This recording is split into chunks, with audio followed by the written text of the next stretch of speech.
Uh-oh, we got a moron here. Presenting the distinguished international news commentator and foreign correspondent, Smaulgld. This has been an extraordinary week in world affairs. Now I told Hillary Clinton that that's moronic.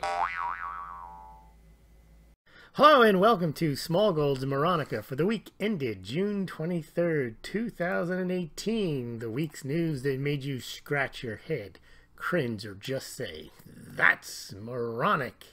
Well, this just in. Guess who's more popular than Donald Trump according to AOL?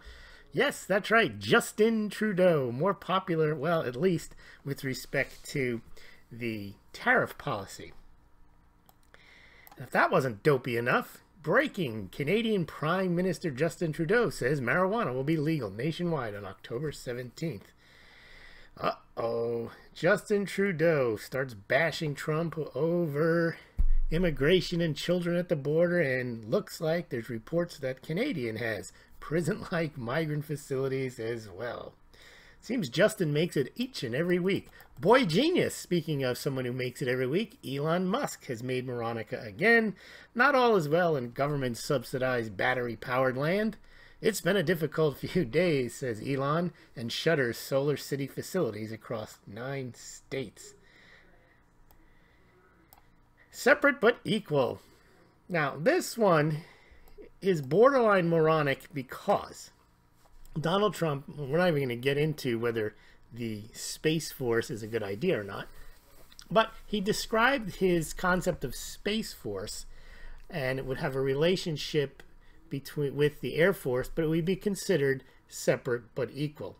Well, CNN pounced on that as somehow meaning or implying that this is a segregationalist term from U.S. history. Anything to tag Trump with the racist tag.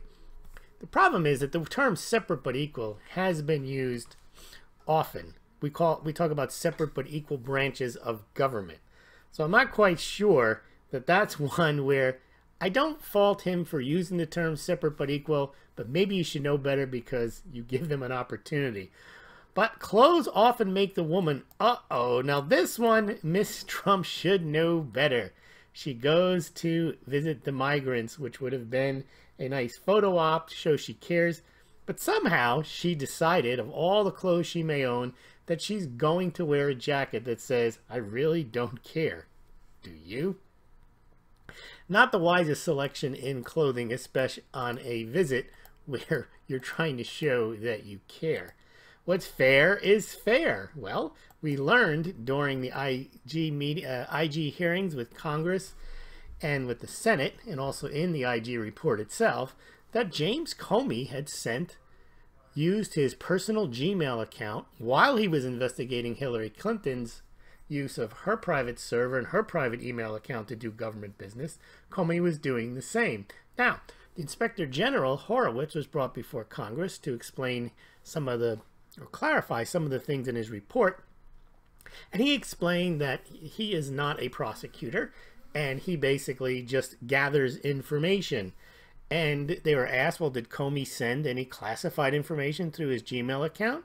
And he says, I can't say that he didn't because we were never given access to all his work-related emails. Well, an issue like this, such national importance, why not conduct a pre-dawn raid on his house to seize his phone and computers to find out? Well, we know the answer to that. There seems to be a different set of justice for the people at the top.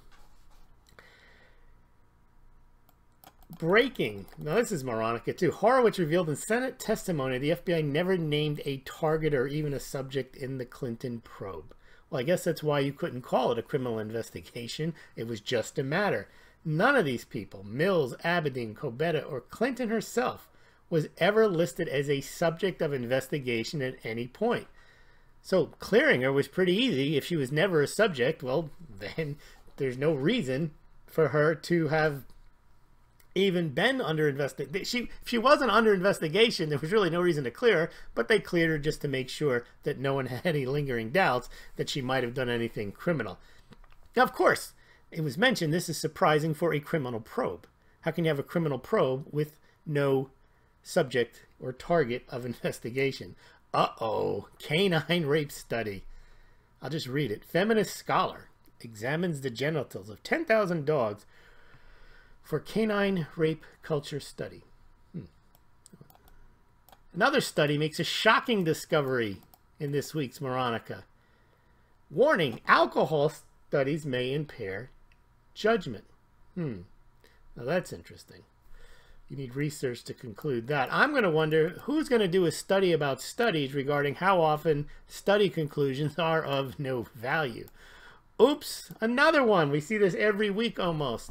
The AP has deleted an incorrect tweet about the US Open. A new tweet is upcoming. Now this one I don't know what they got wrong, but they seem to be constantly making these just blatant mistakes. I don't even know what the US Open was, but they're always making mistakes, things where it's not even a close call. So like when they say there was nobody at the Trump rally, 1,000 people, and there's really 6,000 people. Someone said something about when Trump said that he called MS-13 animals. They said, oh, no, he called all immigrants animals, which he didn't do. And they make it sound like these are honest mistakes. They're easy to make. They're very hard to make mistakes like that. You have to be a moron to be listening or looking at the crowd or listening to what he says to come away with that conclusion. You can only draw the conclusion either they are morons or they purposely do it. And I would argue on the side, maybe it's 50-50. But here's one. This is another mistake. Now, how this would even get on the banner on ABC. So there's a picture of Trump talking, and the banner reads, Manafort pleads guilty to 5 charges of manslaughter. Manafort's not even close to a manslaughter case. So why would he plead guilty to 5 charges of manslaughter? But here's the apology from ABC News. We regret and apologize for the false lower third graphic that aired during our special report. We are investigating how incorrect information was in our system and how and why it was allowed to air. And I'm sure they're going to make sure it never happens again, and they're going to tell us how it happened. I don't think so. So ABC apologizes for this graphic that Manafort pleaded guilty to manslaughter. Boop, everybody, I don't like. This is becoming all too common. The art of argumentation has gone out the window. Hence, this makes Moronica. So, Kathy Griffin, who I thought she was broke because she said the president broke her after, for comedic purposes, she had a picture of the president's head and she was holding it severed. Well, she's back and she is basically just dropping F-bombs, and she dropped one at Melania. If that wasn't enough, she then had to make a list. She said, bleep you, Melania. You know damn well your husband can end this immediately. You feckless, complicit piece of boop. Well, she's telling her. Well, then Kathy Griffin decided to cite the source of her inspiration, none other than, you looking at me? You looking at me? Well, boop you. Yeah, she thinks that F Trump should be trending because De Niro used his time at the Tony Awards to say it. Uh-oh, she's not done yet. Here she lists, and I won't list them, all the people that she would like to have copulation applied to: Trump, Pence, Ivanka, Jared, Don Jr., Hannity, Fox and Friends, Rush Limbaugh, Melania, Sessions, Steve Miller, John Kelly, Kirsten Nielsen, Kellyanne, Sarah Sanders, Steve Bannon. That's only part 1 of the list, and it goes on. But you know who she forgot? Gaspar Gomez in the Diaz Brothers. Anyone know what that's a reference to? That is Tony Montana in Scarface. Well, it doesn't add up. Did he run the numbers? Uh-oh, professor blames mathematics for global disparity in wealth. Now, I've heard that math was racist, but now it's not only just racist, it creates a disparity in wealth. Applications of mathematics in society can be deleterious. Big words create disparity too, don't they? What does deleterious mean? It's harmful to our humanity unless very carefully monitored and checked. But how are you going to check them? Are you going to check them using math? That might create more global disparity in wealth. But I suppose he has a point. Math gets in the way of interpretations. Math is essentially binary. If man, not woman, and vice versa. 2 + 2 = 4. Can't be anything else. Math does not allow you to argue otherwise. And I see now why they are attacking math Probably the same reason they attack logic, argumentation, and other forms of civil discourse. Well, Kim.economist, Kim.com, very odd tweet. Listen to this. Trump is putting tariffs on international imports in an attempt to make up for the income deficit resulting from his tax cuts. It's the largest theft in history. Foreign countries and their citizens are forced to pay for U.S. tax cut. But they call me a pirate, LOL. Now, there's so much wrong with this statement. Let's just go through a couple of them. First of all, part of the deficit that the United States has comes from military spending on NATO. So having tariffs on European goods, that helps offset the NATO cost. That's perfectly legitimate. And part of the loss of U.S. GDP comes from tariffs on U.S. goods. So the U.S. would sell more goods and make more tax revenue if the foreign countries didn't put tariffs on U.S. goods. So the only reason he's putting tariffs on their goods is not to pay for his tax cut, is to basically improve the status of U.S. exports going overseas. But the other part that troubles me is you don't pay for tax cuts. They make it sound like somehow the money belongs to the government, and when the government or Congress decides to cut taxes, that somehow they need to find a way to pay for it. The other problem with that is, putting aside the philosophical part, that somehow the government owns your money and they let you keep some of it. Often tax cuts, as we've seen in the Kennedy administration, the Reagan administration, actually lead to more economic activity and greater tax revenue. So Tim.economist, don't think so. Well, res ipsa loquitur, that is, the thing stands for itself. Uh-oh. Sex robots will soon be able to say no if they are touched in an unwanted or aggressive way. Now that's moronic. Uh-oh, Hillary Clinton. I love when they pull up clips of Hillary Clinton. She says, just because your child gets across the border doesn't mean your child gets to stay. Sounds good to me. From a truth teller, she says that Hillary Clinton says of Trump White House saying separation of families at the U.S. border is mandated by law. She says that is a lie. And then she quotes Jesus. Hillary Clinton quoting Jesus. Suffer the little children unto me. He did not say let the children suffer. Well, there's also thou shalt not steal. Well, we'll put that aside. More on logic. Here we go. So the FBI wants us to believe that they investigated Hillary Clinton, even though they didn't, because she was never a subject or a target of the report, and that they had decided before her interview, which was not recorded, wasn't under oath, and Comey didn't even attend, they decided that unless Hillary confessed or contradicted any of the testimony or interview, they would just close the investigation or the matter, because she didn't have the requisite intent. Well, how would you know she didn't have the requisite intent before you spoke with her? They didn't. You'd have to bring her in. You'd have to ask probing questions to determine her intent. Why did she have the server? What did she use the server for? Why did this circumstance happen and not that circumstance? Who did you use the server to communicate with? Clearly, they let her off. Impeccable logic. Now, here's impeccable logic. I want you to listen to this. Let's take a listen here to something that sounds very, very, very logical. And I thought that logic was gone, but it seems like that logic still exists, and we'll hear it in this clip. We must create a system that converts the current flow of primarily low-skilled illegal immigrants into the United States into a more manageable and controlled flow of legal immigrants who can be absorbed by our economy. Let me elaborate.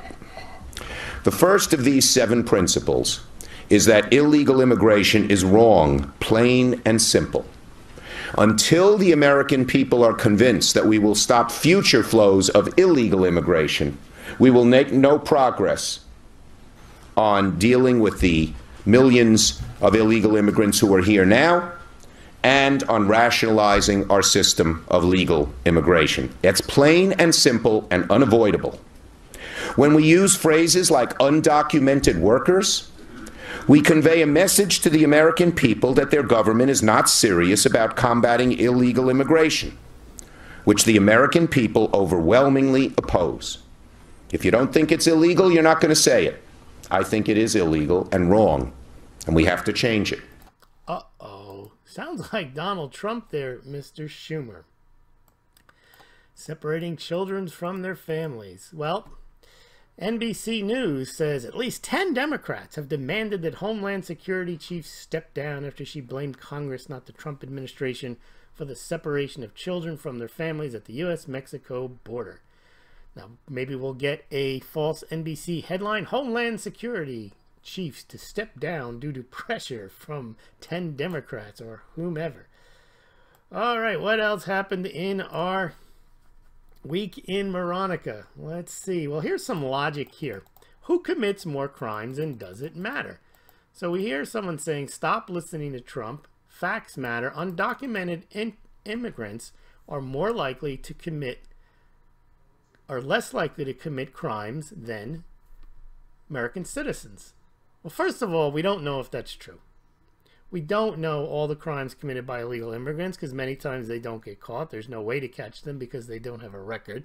So some of their crimes go undocumented. Maybe many of their crimes go undocumented.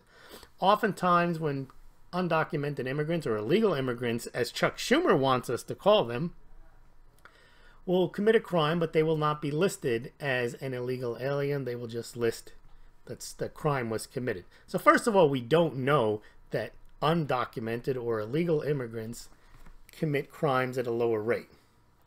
But no matter what rate they commit crimes, there are additional crimes. The logic there is faulty, that somehow that illegal immigrants are better than American citizens and therefore they should be allowed in because they're not going to commit as many crimes. The idea they're going to commit any crimes in addition to the ones that U.S. citizens is already a problem. That's like saying you have 2 children and both of them don't listen to you and they tramp across your flower garden that you spent hours working on. Joe tramps across it one week, gets in trouble. The next day, Johnny tramps across it, gets in trouble. Your kids, Joey and Johnny, they're in trouble. The next week, the kid from down the block tramples through them. That doesn't make it any better for him to say, well, when you tell his parents that your kid is that his kid is trampling through your flower garden, and he tells you, well, what do you care? My kid is only half as likely to trample across your flower garden as your 2 kids. Really doesn't make a stitch of sense. But what they're doing there when they use that type of argument is to say, see, these are all good people and we should be happy to have them. Well, I say if you really believe that, and it's hard to make the argument that they commit fewer crimes, if you believe that, then document them. And then we'll lower our overall crime rate by bringing all these good people in who commit crimes at a lower rate. Now we won't have to make a distinction between illegal immigrants and American citizens. Bring them in, document them, and make them documented or citizens at some point. Uh-oh, they're going to pursue the Russian internet trolls. Now remember the story where Mueller had given this press conference where he was talking about how they were indicting these Russian trolls. See, they found evidence of Russian interference in our democracy, and they brought charges against them, indicted them, and they figured they'd get all the mileage out of making this big press release, a big press conference, and never have to prosecute the trolls. Well, one Russian troll farm showed up and said, sue us. And they were like, well, we can't. Well, we didn't get to serve you. They said, don't worry about it. We're here. And the judge said, yeah, go ahead. Do your stuff. Sue them. And then the Russian troll farm said to the Mueller team, and let us know what evidence you got. We want to know what we did wrong. We don't think we did anything wrong. And they were like, well, we can't pursue this right now. We're going to have to. And the judge said, no, you have to. Well, I guess instead of walking away from the case, instead of just saying, okay, let's let this die, well, they can't. They've already invested too much time and effort into the Mueller investigation. Looks like they're not going to be able to find it. Look, if they were going to find something on Donald Trump colluding with Russia, they would have had it out already, and they'd be indicting him or doing whatever they want to do.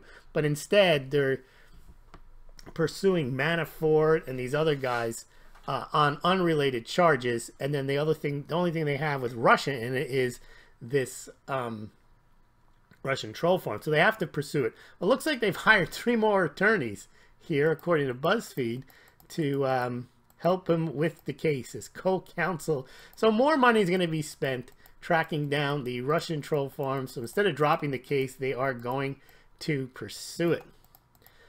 Well, after you finish using the bathroom, would you please close up? Starbucks to close 150 stores. I would imagine they say these are underperforming stores. And the worst thing about an underperforming store, and this is not Moronica on the part of Starbucks. The reason they have to close them is probably Moronica. When you have a store that is not doing as well as the other stores, it means it's often not very crowded. And it becomes very obvious that you have people in there not buying anything, people in there using the bathroom, and basically it draws attention to the fact that the store is underperforming, and it'll make it even more likely to underperform further because you'll have more people in there doing nothing except using the facilities. Well, that about does it for this week's in Moronica. Be sure to join us every night at 8 p.m. on YouTube for a live stream. And tomorrow we will have out, in case you missed it, top gold, silver, and crypto stories for the week ended June 23rd. Thank you very much for listening. Please consider donating to Smaulgld via PayPal or becoming a Smaulgld patron on Patreon. The links are on the Smaulgld website and also below this BitChute and YouTube. And also please consider buying your precious metals through Smaulgld, through the Golden Eagle Coins, SD Bullion, Money Metals Exchange. Links on the site and below this video. Smaulgld gets a small commission if you do indeed buy. You can compare pricing and shipping at those sites, and you pay no more nor less than if you visited those sites directly. Not investment advice, but please consider doing your shopping at those links. And also please consider donating directly to Smaulgld via PayPal, Bitcoin, Ethereum, and Litecoin. Again, links below this video and on the Smaulgld website. Thank you very much.